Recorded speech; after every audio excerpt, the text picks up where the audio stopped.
வணக்கம், welcome to Manneeswarar real estate. 62 cent பூமி விற்பனைக்கு வந்திருக்குங்க. 62 சென்ட் லேண்ட் ஃபார் சேல். இந்த இடம் எங்கே அமைஞ்சிருக்குன்னா சேவூருக்கு அருகாமையில் அமைஞ்சிருக்குங்க.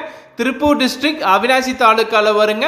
30 அடி பஞ்சாயத்தோட தார் ரோட்டு மேலேயே அமைஞ்சிருக்குங்க. சவுத் ஃபேஸிங் லேண்டுங்க, தெற்கு பார்த்து அமைஞ்சிருக்குங்க. 120 அடி ரோட் ஃபேஸிங் கிடைக்குங்க. செம்மண் பூமிங்க. நம்மளோட பட்ஜெட்டுக்கு தகுந்த மாதிரி பாதி பிரித்து வேணாலும் வாங்கிக்கலாங்க. 62 சென்ட்ல 31 சென்ட் வேணாலும் நம்ம பிரித்து வாங்கிக்கலாங்க. இன்வெஸ்ட்மெண்ட்டுக்கு ஒரு அருமையான ப்ராப்பர்ட்டிங்க. லேண்ட் ஓனர் கோட் பண்ணுற ப்ரைஸ் டீட்டெயில்ஸ்னு பார்த்தீங்கன்னா ஒரு சென்ட்டின் விலை 1,25,000 சொல்றாங்க. பிரைஸ் வந்து நெகோஷியபிள். 1 send 1,25,000 price நெகோஷியபிள்ங்க. இடம் வாங்க விற்க என்னோட நம்பருக்கு தொடர்பு கொள்ளுங்க. மன்னீஸ்வரர் ரியல் எஸ்டேட் சேனலை மறக்காம சப்ஸ்கிரைப் பண்ணுங்க, ஃபாலோ பண்ணுங்க, ஷேர் பண்ணுங்க, லைக் பண்ணுங்க.